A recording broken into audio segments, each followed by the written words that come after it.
The sound wasn't loud, just a mechanical click, sharp and rhythmic, cutting through the ambient hum of the charity gala. But to my ears, it sounded like a guillotine blade dropping. Julian's hand was still there on the small of my back, fingers splayed possessively, his thumb tracing a subtle, heated stroke along my spine that sent a shiver through me. Then it ripped away. It wasn't a casual adjustment, it was a violent recoil, a physical flinch, as if my skin had suddenly turned into burning coal. The warmth that had been radiating from him vanished instantly, replaced by a terrified, calculating distance. I looked up, expecting to see concern, but I only saw panic in his eyes as he scanned the room for the lens. And I knew, with a sickening clarity, that 6 months of careful architectural secrecy had just been demolished by a single shutter speed. I thought love could survive the spotlight. I was wrong. I lost the love of my life in 1/60th of a second. But the real tragedy wasn't the exposure. It was what he did next to save himself. To understand why that flinch hurt so much, you have to understand the structure we had built. We didn't have a relationship. We had a covert operation. From the very first night, after a chance meeting at a quiet bar where the lighting was low enough to hide his face, we established the protocols. It wasn't romantic, it was logistical. We didn't go on dates, we executed rendezvous. We arrived in separate cars, parked on different levels of parking garages, and met in rooms booked under the names of college friends I hadn't spoken to in a decade. And I need to be honest with you and with myself about why I agreed to it. There is a specific narcotic high to being the secret. There is a profound sense of validation in being the one thing a man who belongs to the world keeps entirely for himself. When you walk past a newsstand and see his face on a magazine cover, looking stoic and untouchable, and you know exactly what he looks like when he's asleep, mouth slightly open, vulnerable and human. It gives you a sense of power. It makes you feel chosen. I fell in love with the disparity between the man the public consumed and the man I held. The world saw Julian the Titan. They saw the aggression, the physical dominance, the ladies' man persona, carefully curated by publicists who fed stories to the tabloids about him dating actresses he'd never met. But I knew the Julian who was perpetually exhausted. I knew the Julian who had anxiety attacks before big games and needed to be talked down from the ledge at 3 a.m. I became the repository for all the weakness he wasn't allowed to show. I convinced myself that this was intimacy. I told myself that by shrinking my life to fit into his blind spots, I was proving my love. I was the only one who knew he preferred tea to whiskey, or that he hated the sound of his own voice in interviews. I remember one night specifically, about 3 months in, we were in a hotel suite in Boston, 20 floors up. The city was a grid of lights below us, noisy and demanding, but inside, the room was hermetically sealed. Julian was pacing, his broad shoulders tense, anxiety about the next big game coiling in his chest, like a spring. I didn't talk. I just grabbed him by the belt loops and pulled him close, grounding him. I pushed him back onto the mattress, straddling his hips just to weigh him down, forcing the world to stop spinning. I ran my hands under his shirt, feeling his heart hammering against my palms until it synced with mine. Like his breath hitched when my thumb grazed his waistband, our mouths crashing together in a heavy, desperate kiss, hands tangled in hair, shirts gripped tight, the heat between us erasing everything else. We didn't need words. That raw connection said it all. I held on to those moments like a lifeline. I used them to justify the separate entrances, the deleted text messages, the way he would ignore me if we accidentally crossed paths in a hallway. I told myself that this room, this silence, was the truth, and the rest was just noise. I thought we were building a sanctuary. I thought that if we were careful enough, if we followed the rules strictly enough, we could exist in this pocket universe forever. But looking back, I realized the cruel irony. We weren't building a sanctuary. We were building a pressure cooker. We were compressing all that emotion, all that need, into a space too small to contain it. And physics dictates that eventually the pressure has to go somewhere. We thought we were safe because we were silent. But silence isn't safety. It's just a pause before the noise rushes back in. The walls we built were high, but they were made of glass, and we had forgotten that the rest of the world is full of stones. The logistics of loving a national icon are exhausting. It wasn't just about discretion, it was about erasure. We developed a playbook as complex as any defensive strategy. Rule 1, the narrative. I became Mark from UMass, a boring connection that raised no flags. Rule 2, the commute. Separate cars parked blocks apart, arriving 10 minutes apart. Rule 3, the digital scrub. I checked the background of every selfie to ensure his watch wasn't visible. No location tags, no mentions of dating. I was editing myself in real time, cutting out the parts of my life that intersected with his until I felt less like a partner and more like a ghost. If you were in my shoes and you had the photos to ruin his career, would you leak them? Type burn it or walk away in the comments. The terror of exposure was a physical weight. I remember a Tuesday morning, 4 months in. We drove an hour out of the city to a nondescript coffee shop, thinking distance equaled safety. We were sitting there, knees touching, debating dark roast versus medium, mundane, perfect. Then, the bell jingled. A teenager in a varsity jacket walked in. Recognition hit the kid's face like a shockwave. Phone out. Oh my God, you're Julian Banks. In that millisecond, the man I loved disappeared. The Julian sleepily stirring sugar vanished. His posture straightened, chin lifted, and that blinding, media-trained smile plastered itself on. He didn't look at me. He didn't have to. I knew the drill. I slid my chair back, creating a physical gap, and turned to the window, becoming invisible. I listened to him charm the kid, sign a napkin, take a selfie. Gracious hero. Perfect execution. When the kid left, Julian turned back, and the smile dropped like a lead weight. He looked terrified. But what chilled me wasn't his fear. It was his talent. He switched masks so effortlessly, I wondered if the vulnerability he showed me was just another performance. That was when the paranoia really set in. It wasn't just the fans I worried about. It was his handlers, specifically his agent, a man who looked at Julian not as a person but as a publicly traded company. I started feeling like I was being hunted. I'd catch Julian checking his phone with a furrowed brow, deleting messages before I could see them. He told me his team was asking questions about why he was spending so much time off the grid. I felt the walls closing in, the invisible machinery of his fame grinding its gears, looking for the wrench in the works. That wrench was me. We should have pulled back. We should have seen the coffee shop incident as the warning shot it was, but we were drunk on the proximity. We got arrogant, or maybe just tired of the constant subtraction of our lives. So when the invitation for the team's charity gala came, a black tie event where Mark from UMass could plausibly attend as part of the entourage, we didn't say no. We told ourselves it was safe. We told ourselves that in a room full of hundreds of people, we could hide in plain sight. We didn't realize that the brightest lights cast the sharpest shadows. The event was held in a converted warehouse downtown, the kind of space that had been aggressively gentrified into submission.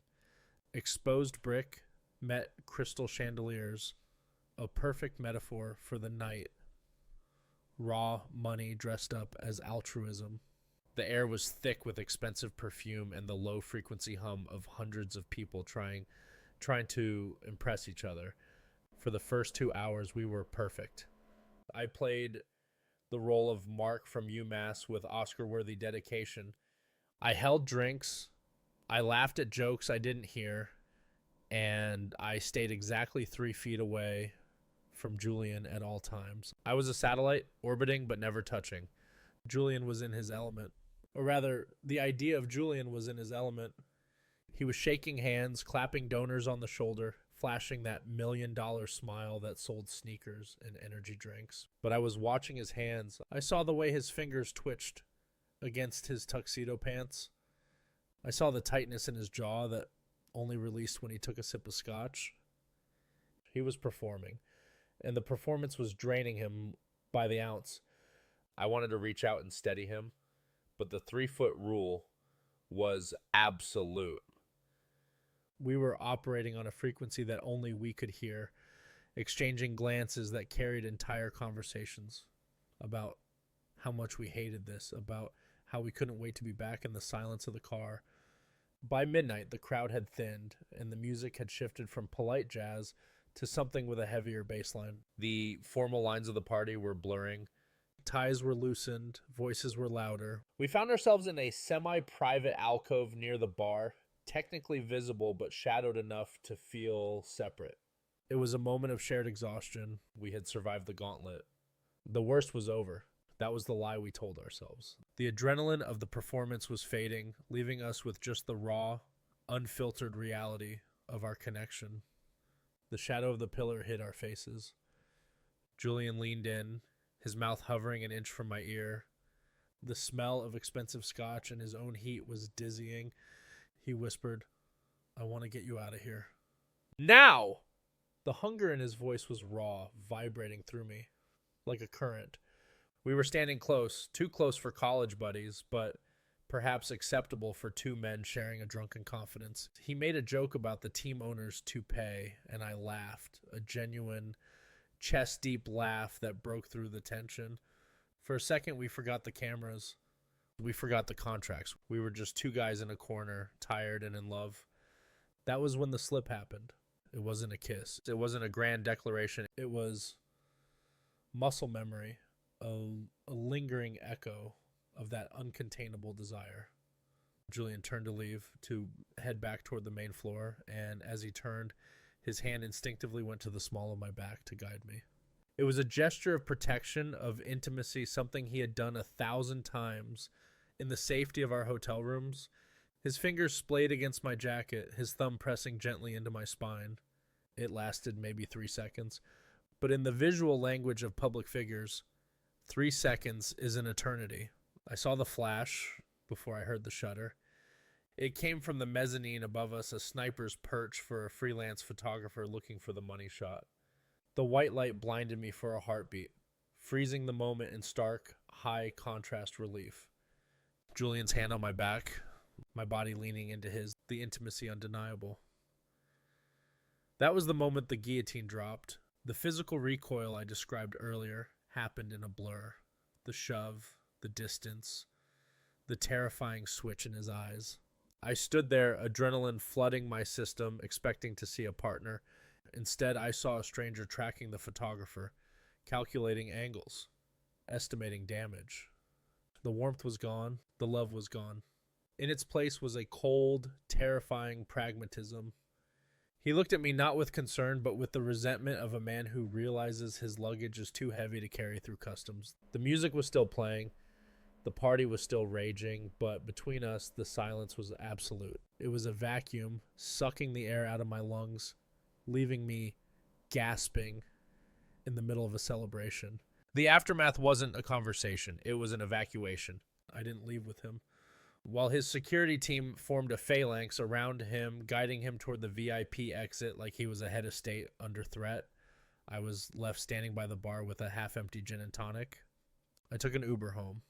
The interior smelled like stale pine air freshener and someone else's cigarettes.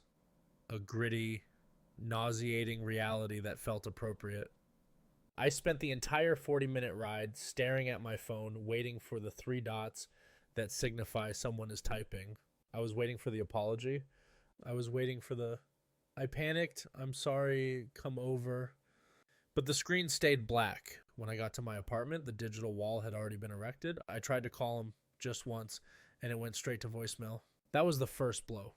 It was a childish, cowardly move that felt beneath the man who claimed to love me. But it was effective. It severed the connection physically and digitally. I was alone in my kitchen, the silence of the apartment amplifying the ringing in my ears from the party. Then came the public execution. It happened about an hour later.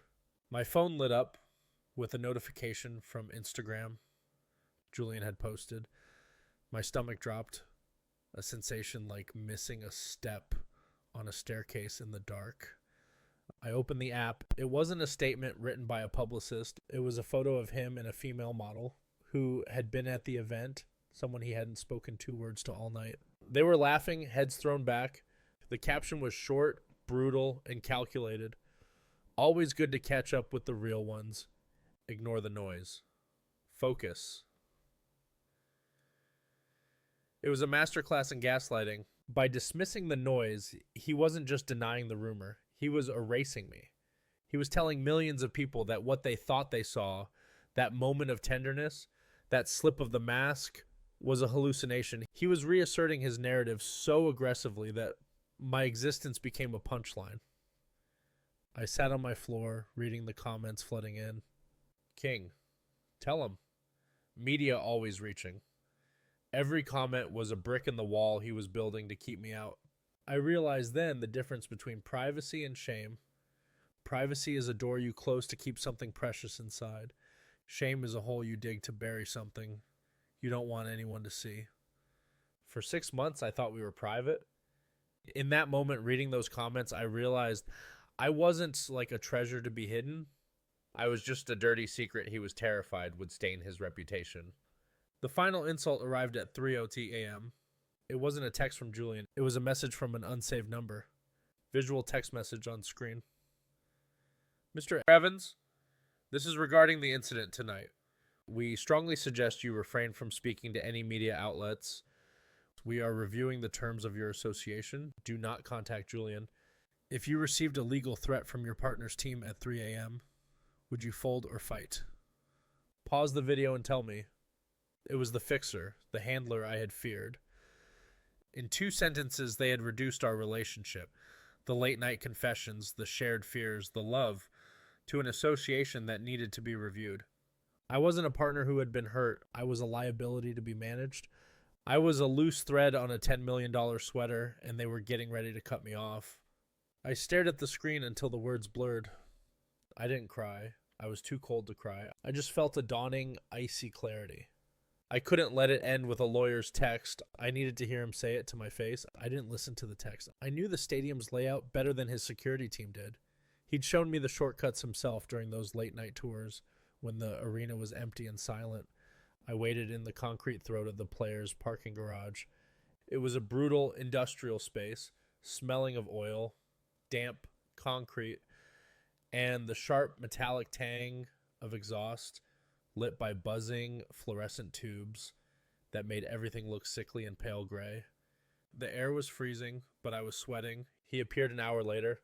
He wasn't alone, but when he saw me leaning against a pillar, he signaled his handler to wait by the idling SUV.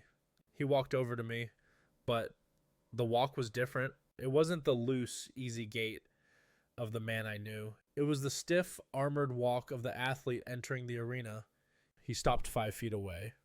That distance felt like a canyon. You shouldn't be here, he said. His voice was flat. No anger, no panic, just a terrifying neutrality. I needed to hear you say it, I replied. My voice shook slightly, betraying the calm I was trying to project. I needed you to tell me that last night was a mistake, that we aren't a mistake. He sighed, a sound of genuine exhaustion, and ran a hand over his face. For a second, the mask slipped, but then he looked at me with eyes that were completely dead. There is no we if I lose the endorsements, Mark. There is no us if the team cuts me loose. I am a brand. I am an investment. You know that. The use of the word brand hit me harder than a slap. He wasn't talking about our relationship. He was talking about his stock value. He began to explain the logic, the PR strategy, the denial, the necessary distance, as if he were breaking down a play on a whiteboard. He spoke about protecting the asset. He used we constantly, but I realized with a sickening jolt that he wasn't referring to me and him. He was referring to himself and his public image. They were the couple. I was just the affair. I stepped closer, invading his space. I saw his pupils dilate, his breath catch, just for a flicker. Even then, amidst the ruin, his body reacted to mine, remembering the pull we'd always had. That's what made it tragic. He didn't want to leave. He just wanted to be famous more than he wanted to be happy. I looked at him, really looked at him. Dissecting the familiar lines of his face, I realized the Julian I loved, the one who drank tea and had panic attacks, didn't exist outside that hotel room. He was a construct, a shadow puppet I had fallen in love with. Standing in front of me was the real man, a corporation in a custom suit. I could ruin you, I said softly. I have the texts. I have the photos. I could burn this whole thing down. He didn't flinch. He just looked at me with a pity that was worse than hate. But you won't, because you love me. And if you love me, you won't destroy the only thing that matters to me. That was the knife twist. He was right. He was weaponizing my love against me, banking on my decency to save his career. I looked at him one last time, memorizing the cruelty of his perfection. I realized then that the slip at the party wasn't the mistake. Believing he would choose me was the mistake. You're right, I said, the words tasting like ash. I won't. I turned and walked away. I didn't look back. I heard his car door open and close, a heavy, expensive thud that echoed through the garage like a gavel coming down. It was the sound of a vault locking, sealing him inside his golden cage. 3 weeks later, I saw him on a massive billboard in Times Square. He was holding a razor, looking stoic, invincible, and completely alone. The caption read, "Unflappable." I stood on the sidewalk, surrounded by tourists, and felt a strange, hollow peace. We tell ourselves that secrets protect the things we love, but they don't. They just cut off the oxygen until the flame suffocates. Have you ever protected someone who wouldn't protect you? Let me know down below if this sounds familiar. Sometimes the hardest part isn't the breakup. It's realizing you were the only one in the relationship to begin with.